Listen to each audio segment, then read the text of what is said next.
All right, y'all, welcome to this week's episode of Music in the Minor League. This week, we're joined by Ryan Doyon of Music Savage. It's a show you can hear on WMFO 91.5 FM in Boston, Massachusetts, or you can find them online at musicsavage.com. This season, we really want to try to talk to people who did things outside of just perform music. As you've listened, we've talked to Messiah, who does video and recording. We've talked to Bart over at Sweet Spot Records about record stores. We talked to Eric before about having, his show on K-True and about doing art for bands. So it's been really important to us to kind of expand the whole picture of what independent music's about. So we felt it'd be really cool to talk to Ryan, especially as we're about to head up into his area. And part of the reason we're heading up that area, and for a full disclosure moment, back in 2022, Ryan did his Summer Roadtrip, which he does on his show, and we discussed during the podcast, and he found our song Better Off Gone and included it on an episode. So he tagged us there. We've been in touch ever since. He's had us on a few other times. We've done bumpers for the show. We did a lot of stuff, man. And so we're big fans of his show because it covers all sorts of genres, and it's just a great online, or for us, it's online because we're down in Texas. And if you're in Boston, it's a great thing to tune in on Friday mornings. So before we get to the episode, let's do our housekeeping things, get them out of the way. First off, if you like the podcast, be sure to follow it, man. Tell some friends about it. Spread the word. It's the best way to advertise the show and help people listen and learn about independent music. This is our 49th episode. So, there's lots to go through. So if you're just finding it, congratulations, man. We hope you go back and enjoy some of the bands that we've had on. Number two, if you want to be on the show, hit us up. If you're a musician or anything, we're close to the end of this season, but we're going to be recording next season starting pretty soon and start getting all those put in so that we'll be ready to rock and roll.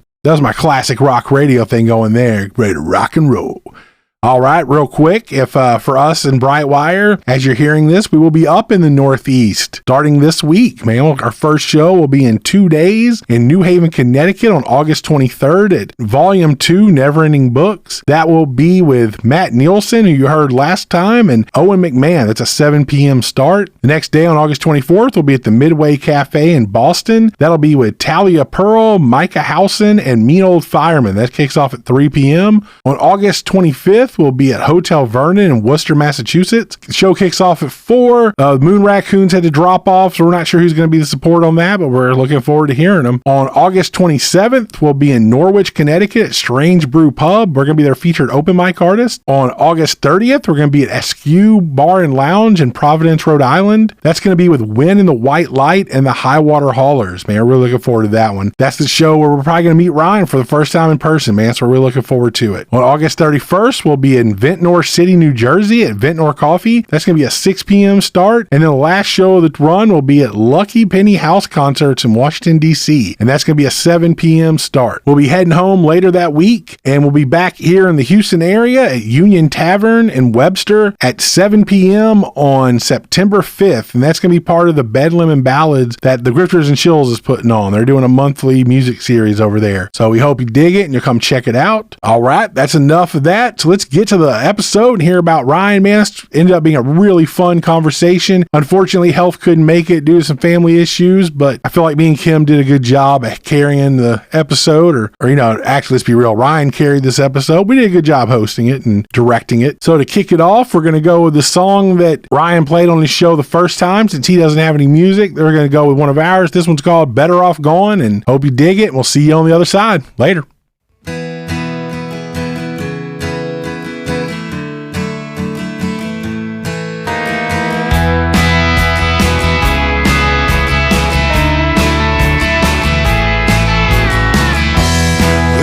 Town, it knows exactly where we've been. Street corner reminders of all our conquests and our sins. Now the storefronts, they all sit empty and decay, while our memories, they rest here just the same. 'Cause these streets are filled with cold space left alone. I think we'd be better off gone. Let these wheels turn, the horizon will be our home. I think we'd be better off gone. Better off gone.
All right, y'all. Welcome to this week's episode of Music in the Minor League. This week we're joined by Ryan Doyon from the Music Savage Show, which you could hear on WMFO 91.5 FM in Boston and also all over the internet.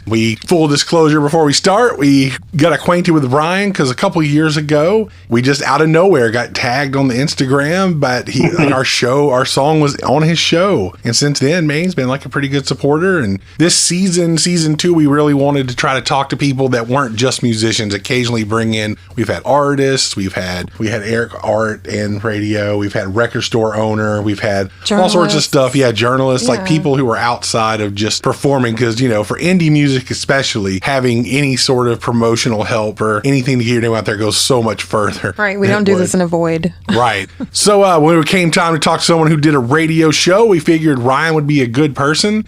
And thanks for joining us, man. Happy to have you. Thank you for having me. It's a pleasure to be on this podcast and to be talking with you both. I appreciate the work and the effort that you put into promoting artists and art itself with your podcast. And this is how these kind of things go on, right? Like, you reach out to people and make these connections. And, now I'm here with you on your podcast, and I couldn't be happier. So thanks for having me.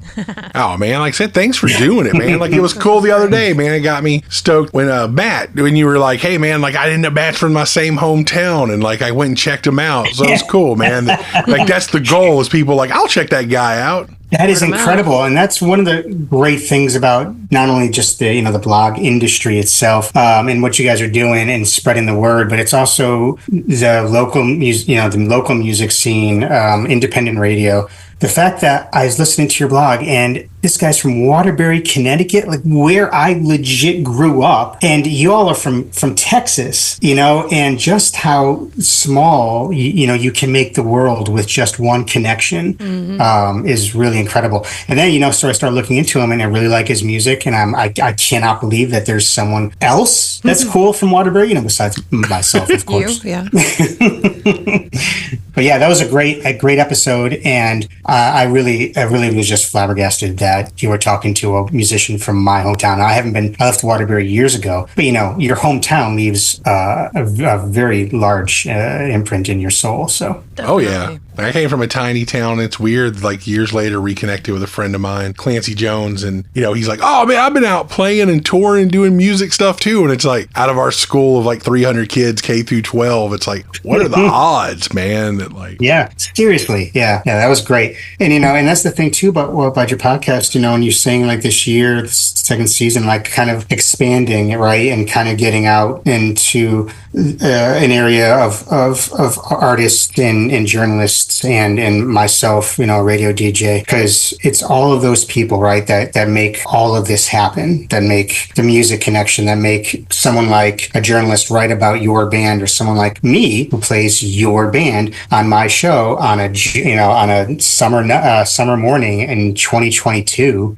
And then how now we've made this connection, like you said, because of that time, because of my road trip series and discovering you, we've made a connection, and Brightwire have become a big part of the Music Savage show. Yeah, it's a trip, man. Like, I forgot about that. I was thinking about that today. I totally forgot about doing the bumper and stuff too you guys did a bumper for me. And you guys, not only did you guys do a bumper, like you're like, just like, oh, we did a bumper for you. You put so much heart and effort into that, like the three of your voices. It was like you guys are bumper experts, and I kind of want to. When I'm having new people do bumpers for me, I'm like, y'all want to hear a really great one? It's Brightwire's one. And like, if you want to make something like this, that's what I'm looking for here. That's great. That's all Sam, by the way.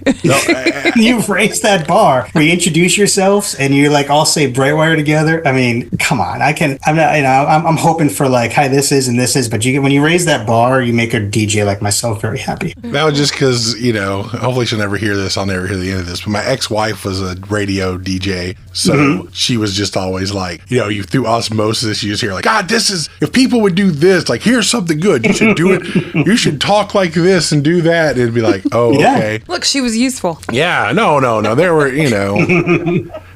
you know, everything comes with positives and negatives. Exactly. Exactly. But we learned that, and I learned that not everyone on the radio sounds like they do in real life either. So that's right. Which you that's right. pretty much do. I make a point of that, my friend. Like when I'm talking normally at work or with my friends, there's a different tonation to how your voice, and I completely do go into Ryan DJ mode on Friday mornings. And it's just like you guys are doing your blog, you know, kind of things, whether you know it or not. That's what's happening. Right now. Sam has realized through editing he has a voice, a radio voice. Sure. Oh yeah. It's well, it's funny too because they're always like when we start. Sometimes people giggle because it's like coming from like, "Hey man," to like, you know, "Welcome everyone to the show I just today. How are y'all? This is great." Well, since you brought it up, tell us about your road trip series that you do during the summer on radio show. Yeah, I'd love to. I know that's how you discovered us, but that's a really cool concept. Did you just like do it as a challenge to yourself to find new music, or? That is a great question, and it is 100% right. So, you know, I've been a radio DJ for many years. You know, I went to school in Danbury, Connecticut, a place called Western Connecticut State University, and there I had a show on WXCI 91.7, which I go back to every February for alumni weekend, and I do a show. And I'm telling you guys, it's the same board as it was when I was in my teens, and it's like riding a bike, and it's amazing. But anyway, so I've been a DJ for a long, long time. And sometimes there's moments when you're just putting sets together and you just want more from yourself. You want to discover something that you maybe haven't done or played in the past. There's only so many times I can play an REM, track, even though I love that band so much. As a DJ, I'm constantly trying to expand and understand that there's music in the smallest of places, the smallest towns. There are people out there that are doing their best to make it, and there's independent radio like 91.5 or WXCI 91.7 that are I think it's our goal, and we should make it our goal to discover bands like you. So it was kind of after the pandemic, right? So during the pandemic, 91.5 WMFO shut down, as did the world. It's nothing surprising. And I started doing my radio show from right here. I purchased radio equipment through Amazon, and I set up my own radio station and started recording the show because thanks to technology, you could record a show and then WMFO would air it on Friday mornings. It was fantastic because I'm telling you, my show really preparing for it and getting ready and doing it really pulled me through the pandemic. It was really a bright spot. It kept me active and kept me like thinking about music. But along the way, I decided that I wanted to just do something new. I wanted to bring something different to radio, and I didn't know what it was, but in 2021, after like things were starting to clear up and I was able to take another actual road trip, go somewhere and not be, so worried about things anymore. What you end up finding out is when you're rolling through other towns and other states, you hit their local radio stations. You come across music and stations that you don't get to hear in Boston or in New England. And then you start hearing bands and musicians that aren't a part of your regular life because that's not your local radio station. And it hit me. I said, you know what I need to do? I need to do something like quote unquote road trip and start making a virtual kind of map across the country in song and discover music primarily new to me. I didn't care if it was a well-established band. I didn't care if it was a new band or up-and-coming band. I was looking for music that I had never heard before, musicians that I wasn't aware of. And so in 2022, I decided that in that summer that I was going to start this thing called Road Trip across North America in song. And I started that in, I believe it was June of 2022. And I wanted to be a summer because, you think about road trips, you think about summers, road trips, right? Oh, yeah. So summertime, road trips, you get in the car, turn the radio up, and you make a destination for yourself. And so what I started doing was I would literally go on Google Maps, right? And I would start in Boston all the time. And then I would just pick a day. Am I going across the country, up north, going west? Am I going down south first? And just literally just find cities and discover bands or whatever a road trip could take. And I challenged myself to if I was going in one direction, to hit a band band in every state that I could. And honestly, it was my favorite thing. It reinvigorated my love for radio and for discovery of music. And it put something like a light, like if I could find a new favorite band that I'd never heard of before and allow my listeners to discover maybe their new favorite band they never heard of before, I'm all about that. So that's how that was born. 2022, it was just because I was able to start going on road trips in 2021. And I wanted to kind of give that sense of fun and discovery to my listeners. And it's been going strong ever since. I look forward to it every single year. And I discovered you guys in 2022, August of 2022, as a matter of fact. Oh, wow. Yeah, it's because we just released that EP. Yeah, it's like the end of June. Right. So just dumb luck. I love I love that it seems to me like it might have been born out of the pandemic, out of that like stir crazy thing that we all went through. Mm-hmm. And we were finally able to get back out on the road. Yeah. You know, we can't travel as much as we would like, but this is a way you can travel virtually and, you know, hear some things you wouldn't be able to hear. I mean, Lord knows we all miss live music for plus, I think it's a good example as well because you know, me being in my like, you know, early mid 40s and, you know, maybe you being, you know, in 30s or whatever. It's like, it's easy to get into that whole nostalgia thing. Like everything, you know, everyone, you know, music was better when we were like 19, 20, right. 17. It's like, no, dude, just you were doing the most like all these crazy stuff then. And it's like, there's really amazing music still happening today that even you as a grown person can go, oh, wow, I found this band I really love as an adult. So I think it's good, A, for you to kind of prove it to yourself and B, just to put that as an example. Like, hey, man, I went out and looked. And here's like an entire set list of bands you probably have never heard of that are actually like pretty good bands. Brilliant. Yeah, and that's exactly how I'm thinking about it too. And going, you know, it kind of all circles a little bit, unfortunately, back to the pandemic with clubs and venues since 2020. You know, all the ones that I've relied on to find new music, all closing, especially in this area. We lost so many great venues in New England and in the Boston area. It became harder for smaller independent bands to have places to go and connect with an audience. And I really took that to heart, having a platform, no matter how small it is, you know, it's community radio. I still found that I had a platform to be able to play the music of bands that may not be able to travel into our area anymore because the club that they could have played in was closed. I wanted that music and the music scene and the music culture to live on. And I try to do my best with that in my show every episode. That's a good segue into this one. So, I mean, you spend a lot of your life dealing, you know, I'm guessing, you know, there's not like this great windfall from it. You're doing this because you love music and it's something that really gets you into it. So like, I mean, what got you,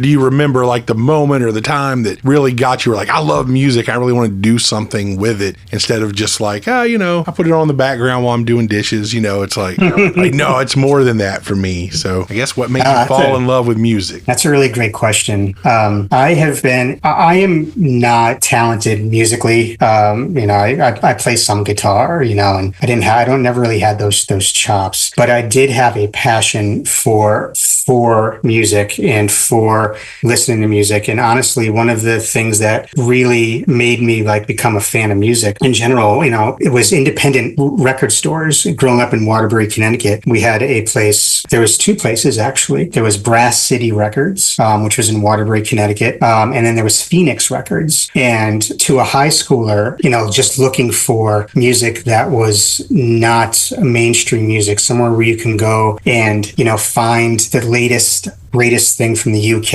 I remember discovering the first Blur album, Leisure, from 1991, because the guy at Brass City Records was like, you know, we had this, you know, I would go there every day after high school, and, you know, he knew I loved Britpop, and he was like, there's this band we just got this debut album from. Nobody knows who they are. They're called Blur. And he's like, you're gonna love them. And taking this album home. I'm going back to 1991 here, and just having these older, you know, these guys who run these record stores. They're just so passionate about it. You know, they were always older than me. I was just a teenager, and they got so happy and excited to give me, this young kid, new music. You got to listen to this record. And I always would. I would always take their advice and bring it home. And they were never wrong. And it was their passion. It was the passion of these independent record stores where I frequented every day after, when I got out of school. It was their passion. It was their excitement to show me something that no one's seen before, that I took with me to college and to WXCI, which is one of, which still exists. It's still, I love that radio station so much. And I listened to it when I was a teenager. They were playing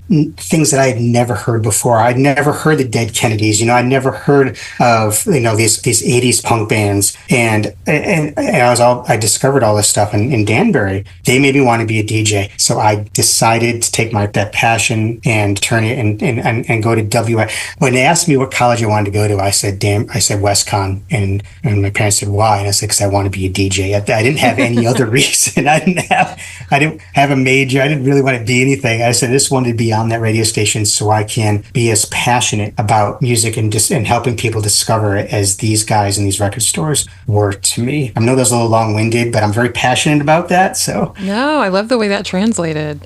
So is WXEI, is that the college station at WestCon? It is. Okay. Yeah, WestCon. Yeah. So many people. And it's still thriving, man. It's still going. And, despite, local stations being bought up by like your NPRs or your larger stations, there are still stations out there that are committed, like XCI, like WMFO. They're committed to keeping being on the airwaves and playing music. And I became a college DJ at the ripe old age of 19. I took a little time before I decided I wanted to go to college. I was 18.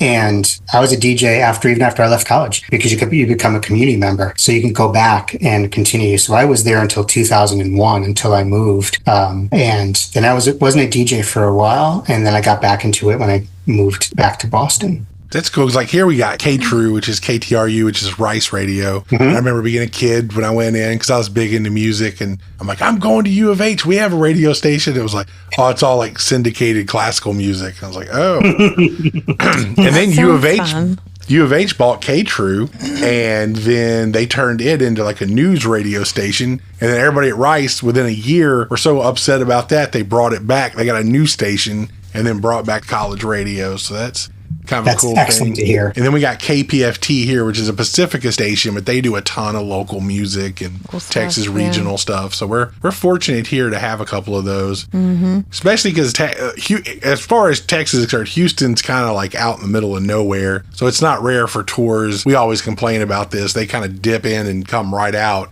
rather than trying to go all. We're kind of like, I guess, the south central version of, I guess, like a Bangor, Maine or something, where it's like, we're like, you got to go that extra like 4 hours and then 4 hours back to kind of to go there. So unless it's bringing a bunch of stuff, no one wants to come down. So that's cool, man. So we got to have our own little scene here and radio stuff and all that. So it's cool to hear other places are like, yeah, man, we still got these community radios. So I was going to ask about that too, like WMFO, looking through their executive board, man, like they look like some, good young folks and things. So I'm guessing, is it like a community radio station? I mean, are these just people, kids today, man, are way more driven than I remember being at that age. So it's like 100%. I agree. And maybe I just don't remember correctly of that, because I'm a little older now. But I have that same feeling when I look at these members here. But that's a good question. You're looking at the board, and those are all Tufts University students, right? Cool. So these are students. These are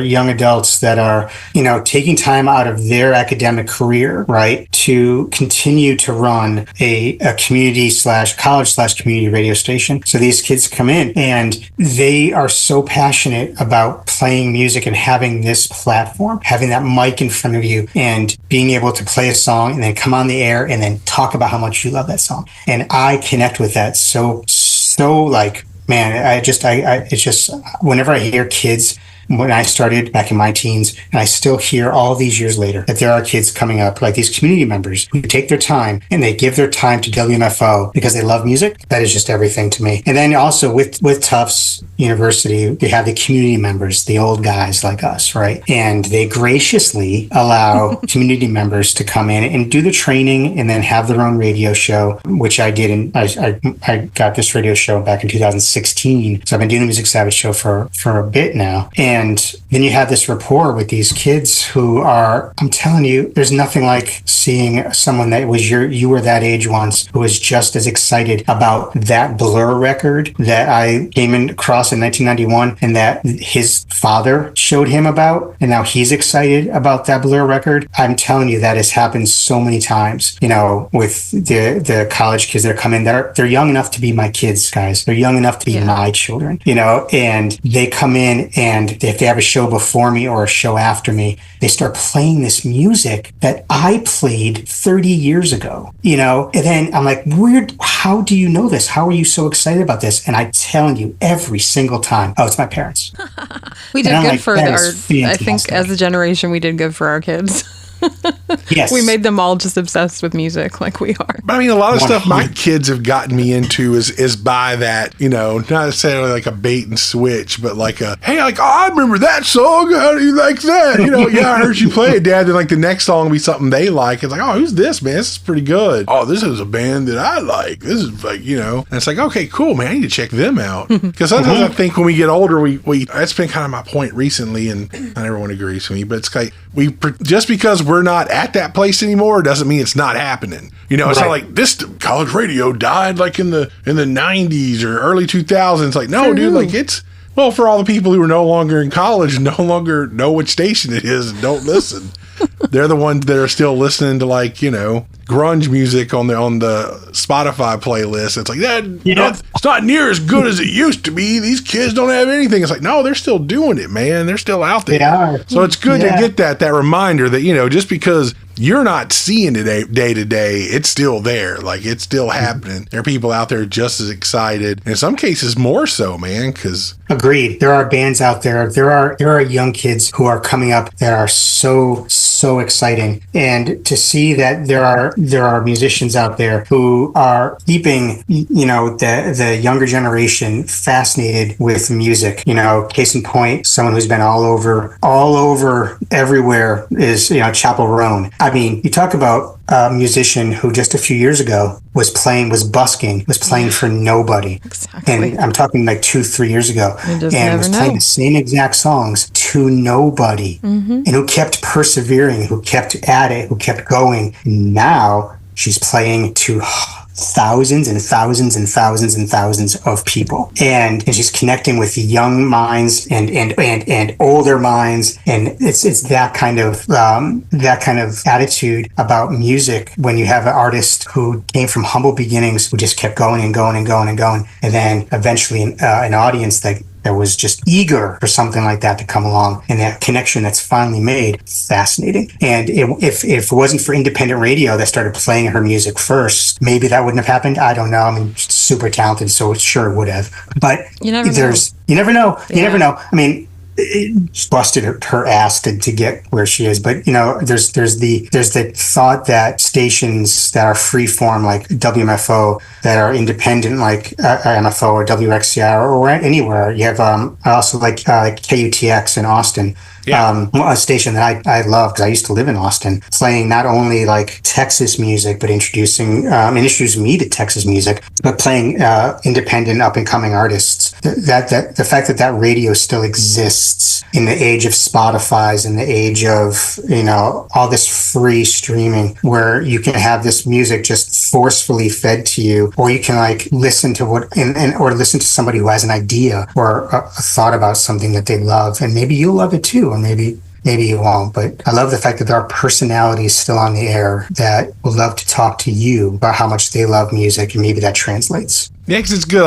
One of my favorite quotes I ever heard was from a friend of mine, Brian. He was talking about that. He's like, it used to be, man, like my friends would come up and show me pictures of their kids, and I'd be like, oh, dude, okay, cool. He's talking about new music, and he's like, now I've got everyone, like I don't even know them. They're just running up, jamming pictures of kids in my faces. I don't know which one to look at. It's kind of that point now, and it's like, in a way, it's great. There's no gatekeepers, but in a lot of ways, it's great to have people who were like, even back when I did press and stuff, people would be like, wow, you're an idiot. You didn't like that record. It's like, well, no, I didn't like it. So it means that our tastes probably aren't the same. So I'm not a good source of new music for you. It's not saying that anything's wrong with you for not liking it or for liking something I don't like. It just means that our tastes are different. So it's it's good to go out if you find a radio person or something like that you connect with, you can be like, okay, good. This is a person I can trust to kind of help point my taste in a certain direction. They're going to give me some good music. Yeah, and if you're really proactive, you can be like, hey, hassle the radio person and be like, you got me liking this band, so what about this one? So that's Yeah, that's 100% correct. You guys have been doing this for a minute. You've been in this business and you've been creating this music, and music that, again, like, I came across you guys' stuff, along my map, I just was like, well, Houston's next. And then I sat down and I just started looking at venues around Houston and figuring out who's playing, what clubs are here, what's new music from the ways that I look for music in a different state could be, it's just everywhere. Like, I'll find a local club and see who's playing and then listen to them and see if I like it. And I came across your music. I looked through Houston and there was a write-up on you and about you had it was 2022. I played your song August 19, 2022. And that was the Ghosts Best Left Alone. Yeah, Better Off Gone was the song, yeah. It was Better Off Gone from the EP at that time, which was just released, which was Ghosts Best Left Alone. Right. And I just saw a blurb. I saw a blurb about this band and their new EP, and it was Ghost Best Left Alone. I looked at you guys and I was like, all right, I'm going to give this a go. And I pressed play on Better Off Gone. And I've been listening to maybe 6-7 bands from Houston. But when that song played, I instantly connected to it. I was like, this is what I've been looking for. This is the sound I wanted to hear from Houston, Texas.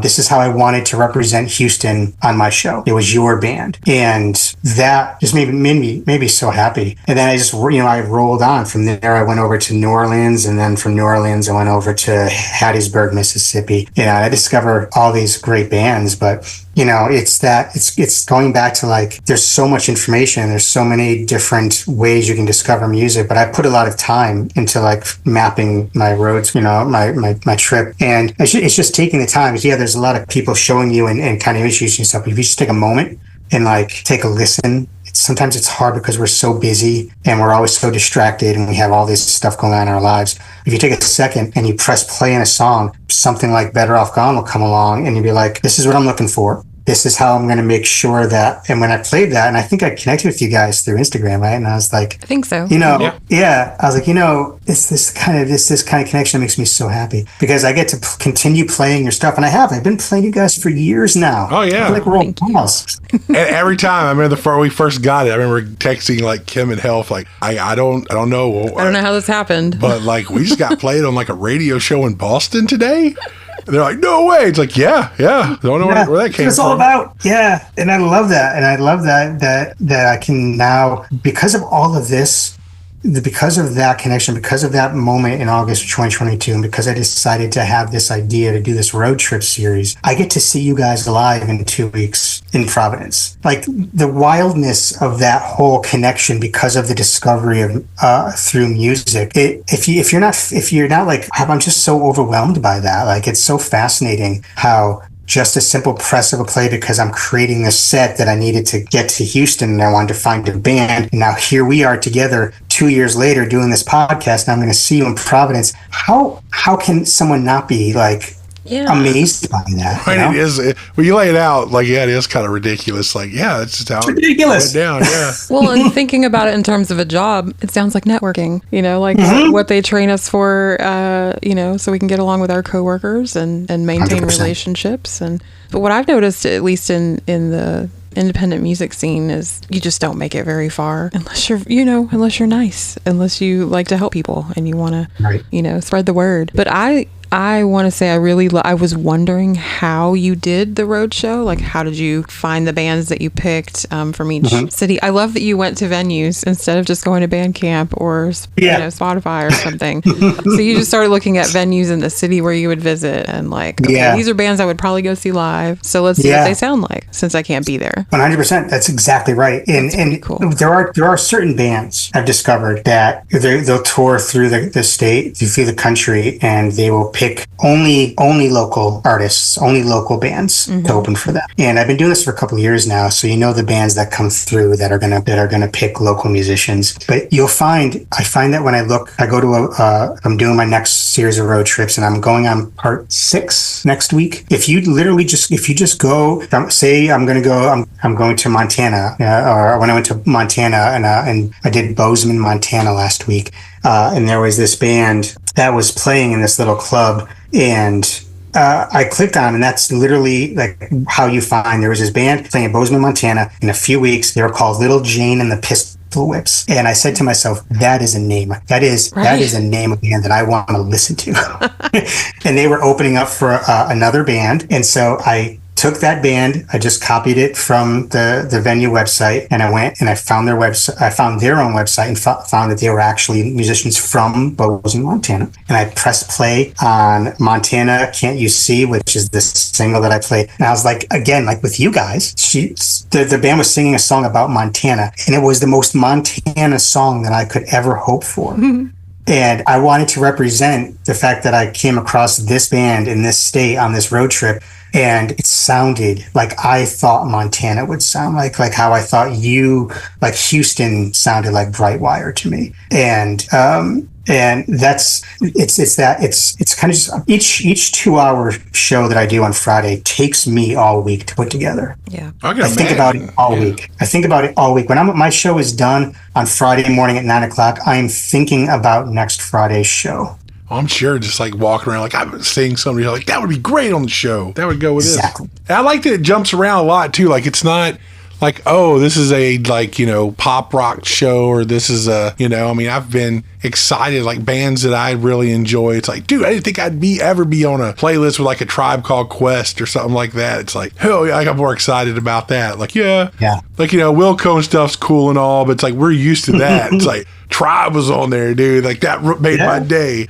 So I really enjoy when we're able to go in, it's people who change it up and realize that most people don't just listen to like one genre of music, especially these days. Yeah, it was too accessible. And so it's nice to have, even when it wasn't accessible though, I listened to everything. So I just think it don't put people in a corner. Just play a whole bunch of different stuff that you like. Yeah, true. I'm glad that you appreciate that. I'm glad you guys you two are cut from the same cloth as I am. Like, it doesn't matter how many states separate us. Like we appreciate that music. Like the motto of my, the tagline on my blog is like, I listen to every genre. If it's good, it gets played. And I will take that to my grave. I listen to everything, and I always will. If it sounds good to me, if it makes something stir like in my soul, if it makes me like, oh, I want to listen to that, I want to discover more about that, I want to learn more about the music in that area. It's every genre does that for me.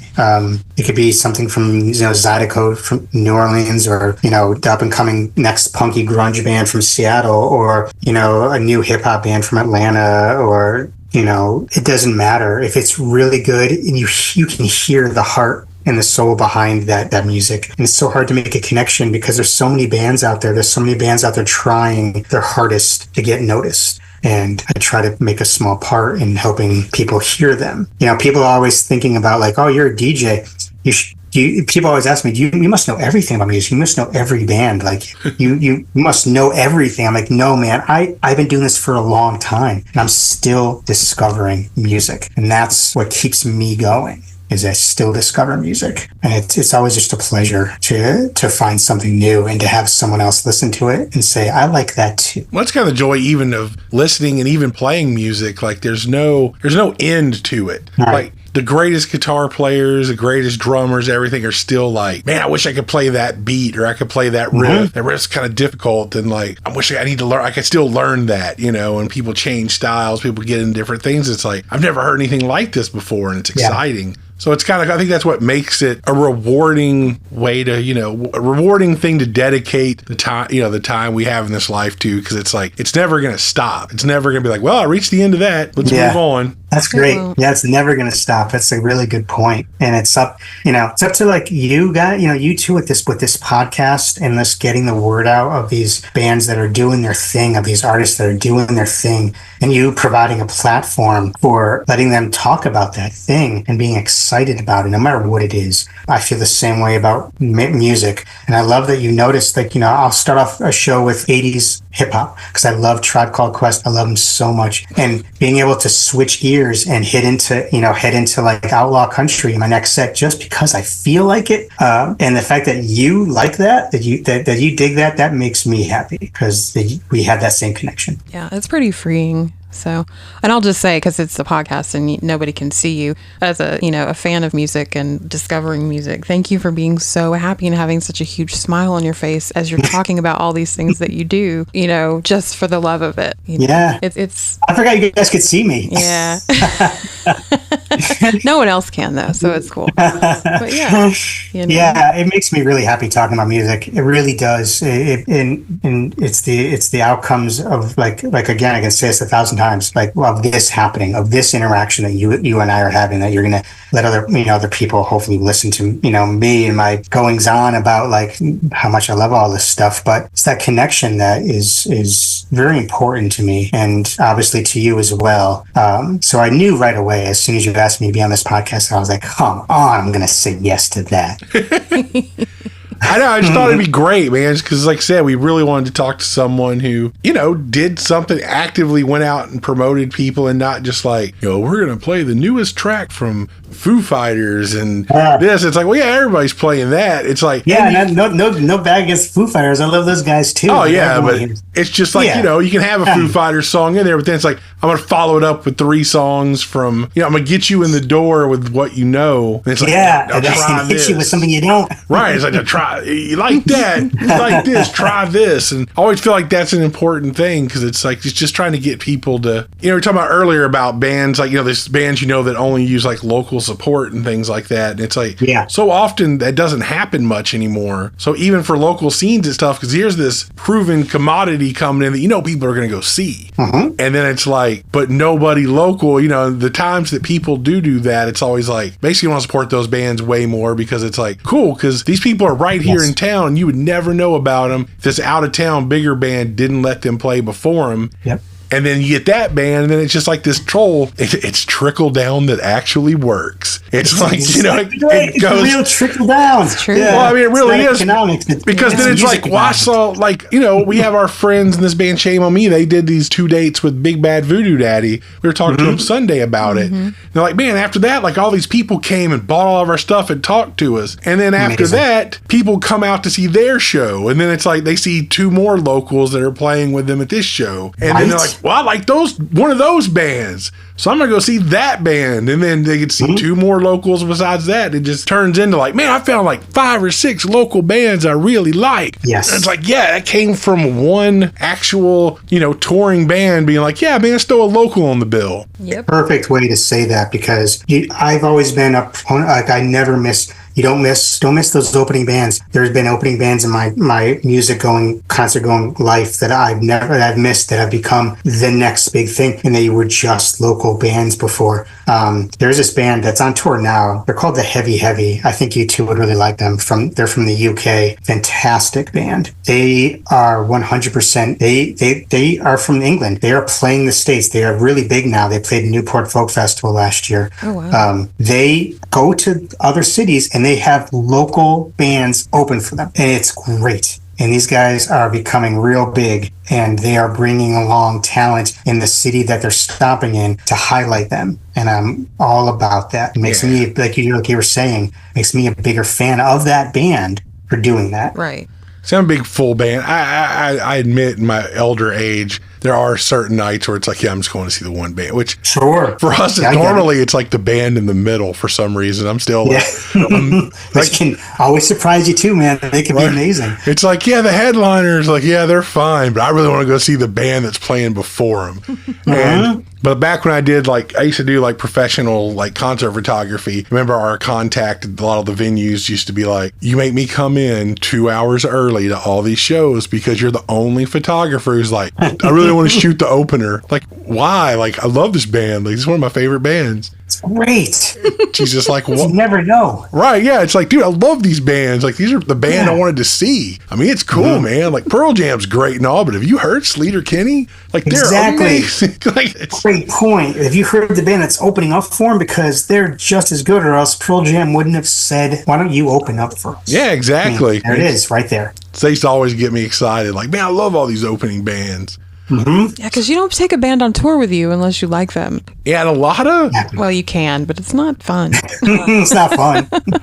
But, you know, we were listening to interviews recently where people were talking about that. Like, people don't realize that these bands, I mean, occasional times it is like they have the same booking agent and they're trying to get some more money about throwing that second band that they represent on. Sure. But 9 times out of 10, it is... Hey man, would y'all like be down to open? We thought it'd be cool to hang out with y'all, and we love your music. We want to hear it every night. And it's like, great, yeah. And then the fans are like, shut up. And it's like, you're basically saying the band that you like, you're just kind of spitting on their musical taste by being like, shut up and get to the main act. Right. Yeah. And that's too bad. And if the people that don't do that, the people that are appreciate what we're talking about here, the major band who's really into this band and wants to introduce, there are people like you two, and like myself, who'll be like, oh man, I'm being introduced to something that I would not have normally have known if it wasn't for, headliner band here, and to take advantage of that.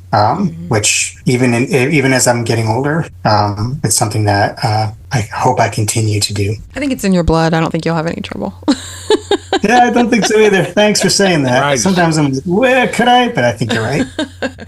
Yeah, I mean, I'm bad. If you ever look at our Instagram, like normally it's like, all right, we're off this weekend. So I went to 3 shows because I didn't have to load in and load out. It's like, it's so great. Well, you deserve to go to 3 shows after playing 3 shows. I mean, right. It's just like, it's nice. And one of the great things about doing it is, I always say, man, one of the best things about being in a band, you get free tickets to a bunch of good shows to watch a bunch of really good bands. You just got to do like 30 minutes, an hour of work, man. That's nothing. Mm-hmm. And then you get to tell the people who listen to your podcast. You get to tell about the band that you played with or you went to see. And then maybe there's a connection where you guys play together. I mean, it's just incredible, the avenues that just paying attention and like learning about new music, what that can open up for you. All right. I have a couple cheesy questions, just because it was cheesy questions. You talked about going out to live shows and everything. And one of the things I looked at, now that in the recent times we've been like friends online, you and your brother go to shows together and stuff. Like I've seen stuff where it was like the Doyon brothers were together. Yeah, me and my sister as well. Okay. So see, growing up,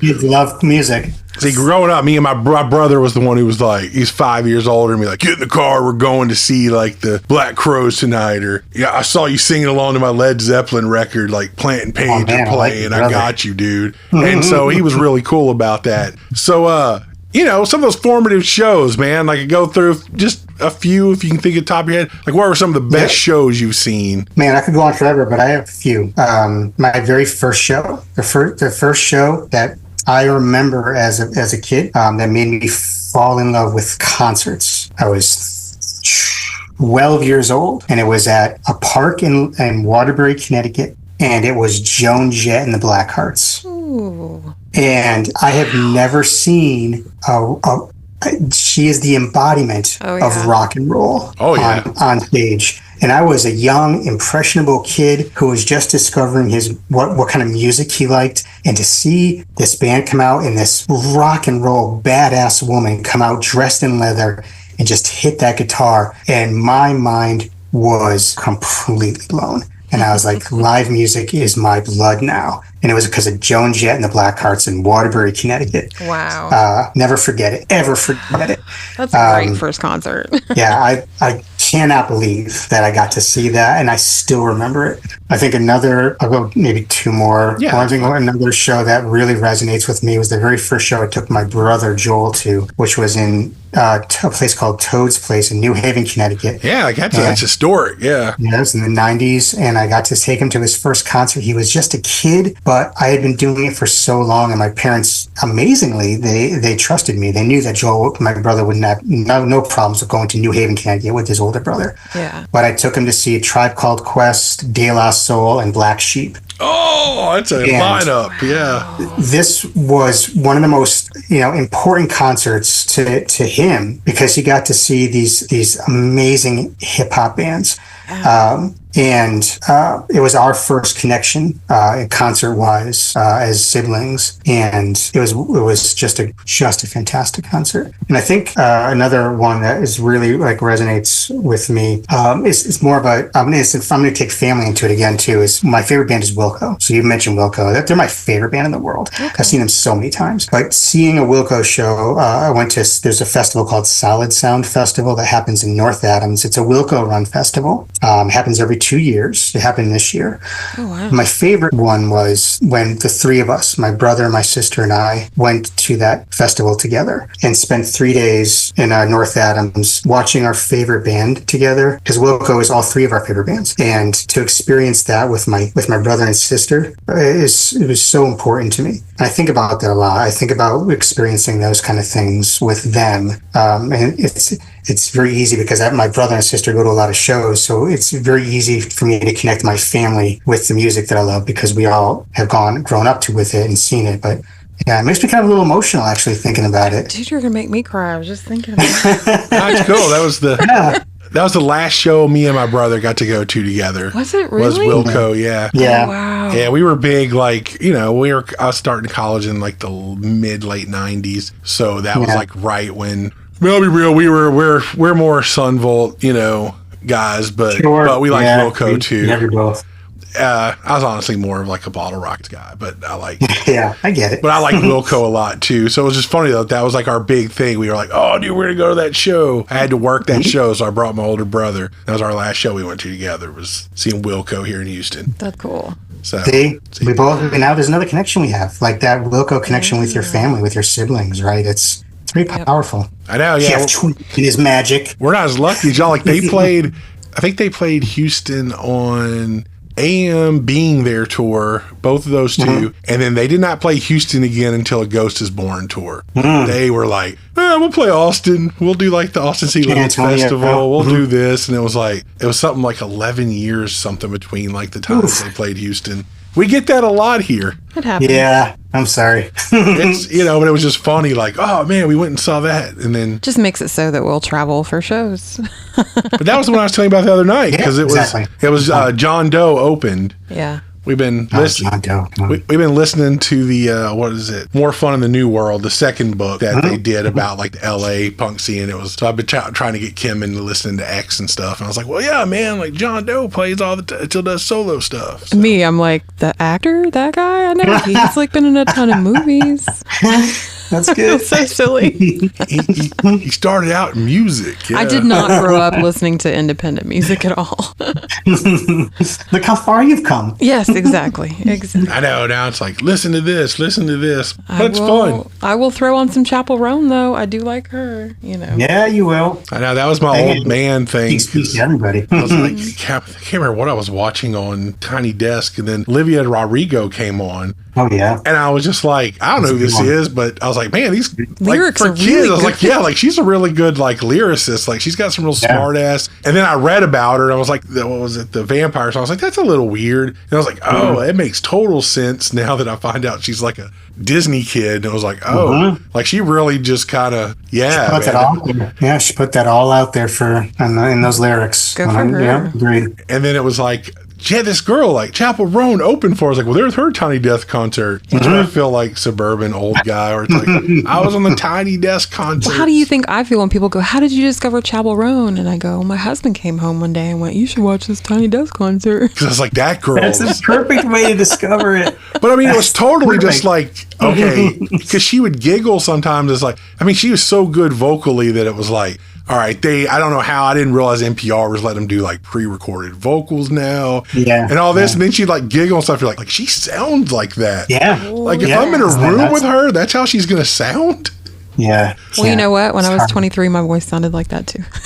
Oh, same. I'm 50. And again, it's not even the fact that it's like, because a lot of pop, I'm always like, have to like defend myself. Just my own personal prejudices coming out. But it's like, she's a hell of a lyricist Good too. I mean, really smart, lyrics. Really smart ass kind of stuff. And I'm like, man, I was like, these kids are actually making some pop music now that's not just like, right. All right, we figured out 5 catchphrases and we're just going to sing them repeatedly. Like, oh, okay. No, it's incredible the talent that's out there. It's incredible. incredible. We're going to put actual lyrics to a pop song. Yeah. Hell yeah. About their life. Right. Yeah. Like, that's what I want to hear. Yeah.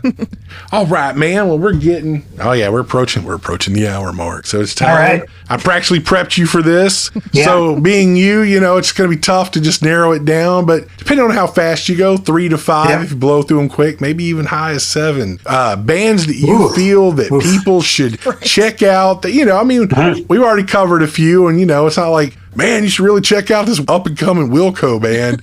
Everyone knows who they are. People know who they are. So, just bands that maybe you found recently that nobody may have heard of, or that you feel like, man, people should hear this band, way more people than know about them now. Well, because you're working on your summer road show. I am, and I've discovered a few bands currently that are going to probably become Music Savage Show favorites. So who's blowing your cap? You're stirred up right now. Who's blowing your cap? Yeah, I'm stirred up and ready.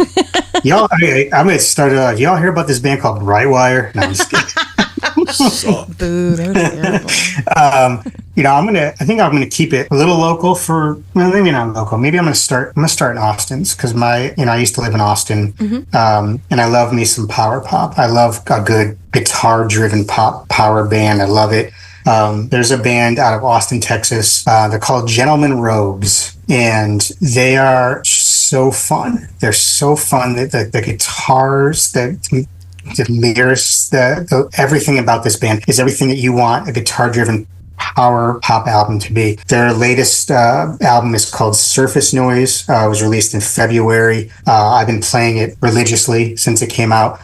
So Gentlemen Rogues out of Austin, Texas. Love those guys. All right. There is a musician, Brooklyn, New York. Her name is Mary Elaine Jenkins. She has an album from 2018 called Hold Still. There's a track on it that I was sent in 2018 from her publicist called The Americans that I pressed play on it, and it blew me away. So talented.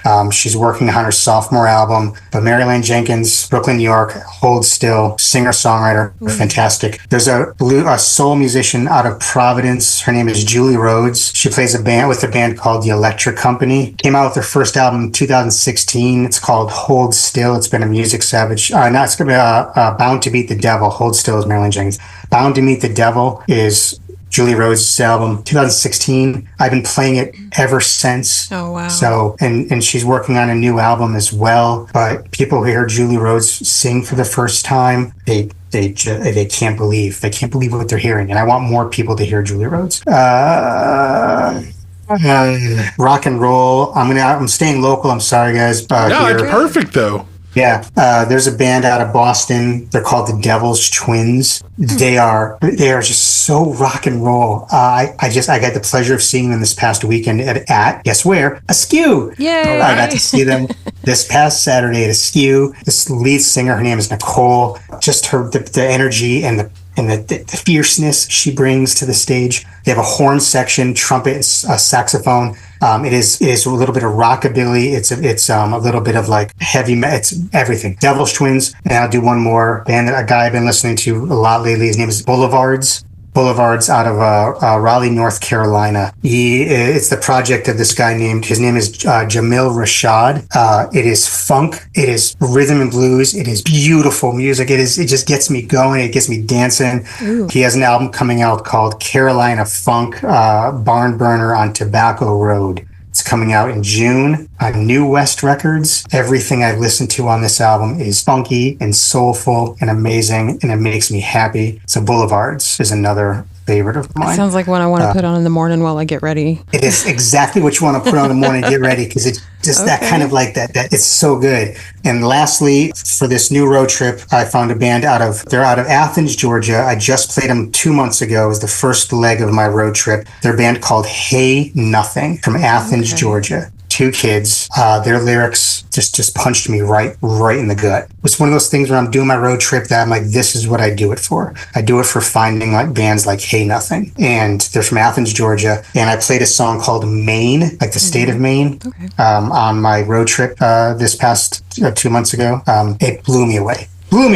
So Hey Nothing are like the next Brightwire for me. Cool. Well, thank you for sharing all those. No kid, man. It's great. This is what we want. People to go check out some new stuff. And now, Excellent. I would love to hear what you think about any of that. We will let you And know. any one of those musicians or bands like hits you, I would love to hear about it. Cool. I think it was something fun to do here in a bit. It will. All We're right. on our road trip. All right, man. Well, one other thing is, you got anything else that we missed that you'd like to cover? Anything to... Want to talk about you got coming up? I just want the Music Savage show is every Friday morning, 7 to 9. We are based on Tufts University. I've been doing it since 2016. You guys can tell I love it. And you can find it on WMFO.org. You can follow me on Instagram at Music Savage. It's really easy. People should know how the socials work. And honestly, just keep listening to music. Keep open to experiences that, you may not otherwise think like, you have the time for, right? Make time to like give something new a listen, or to hear, or see new art, or to hear someone's poetry. Always keep open to those things, because it's just that kind of art and that kind of understanding of the world around you, I think, makes you a better person and makes you feel like a better person, right? So thank you guys, from the bottom of my heart for your music. I'm a huge fan of you, and thank you for the albums that I listen to regularly. It makes me very happy to hear your music. And I know it's hard to be an independent band and do what you do, but I appreciate it from the bottom of my heart. That you do that, because you don't know, sometimes I'm here listening to your songs and I'm all by myself, and it just makes me happy. And I thank you guys for that. So keep doing what you're doing. Make that music. There's people that are going to become fans of yours all the way here in Boston, right? And how great is that connection was made. And keep doing this podcast. I thank you guys for shedding light on people who are doing their best to spread art and music and culture around. I appreciate it. So thanks for having me on. Oh, man. Thanks for talking to us. For the support and everything, man. Yeah, and taking the time to talk. Be willing to talk to us, man. Mm-hmm. Take part of your evening. It's my pleasure. All right, Kim. Bye. All right, y'all, that does it for this week's episode of Music in the Minor League. We hope you enjoyed our conversation with Ryan as much as we enjoyed doing it, man. We had a blast, and we talked for quite a bit after the episode ended, too, man. Like, great dude, just loves music just like we do, and hopefully you do as well. Check out his show at musicsavage.com. Find all the cool new bands. You'll find some stuff you already know and love, and you'll find a bunch of new bands that you've never heard of before. So it's always a really fun time to listen. And like Ryan was talking about, doing all the public radio and things like that, is that, we do this podcast. We're doing no advertising, anything like that. The only thing we're doing is trying to get the word out on all these bands that we believe in. So really, if you like the show, please share it with somebody. Post it on your socials. Let people know that it's out there. Help us get exposure to these bands. That's really what it's about. People like Ryan are out there doing that every week, man, helping bands in the indie world get heard. So it's really important, and we hope you'll take the time to follow us and make sure you follow Music Savage everywhere. Remember, if you want to be a guest on the show, hit us up and let us know. The only thing we ask is that you have something recorded, something like an album out, and you play shows, things like that. And we'd love to talk to you, man. And that really does it. So we're going to let it go. In a little bit of good news, we're going to run up a new version of our song Ship's Wheel Saturday Night. We had to do a clean version because it's going to be included in the playlist at Meow Wolf Houston. We're really excited about that. Health being an artist and all, that being a part of the installation at Meow Wolf is really cool. It's something we're really proud of. So we hope you dig it. We hope you check out the song. We hope you check out Meow Wolf when it opens. And that's it for now, man. We'll see y'all next time with episode 50, which will include Jessica Murillo from Cactus Flowers, which is one of our favorite Houston bands. So we hope you dig it. And we're going to leave you with the song now, man. See y'all next time. Later.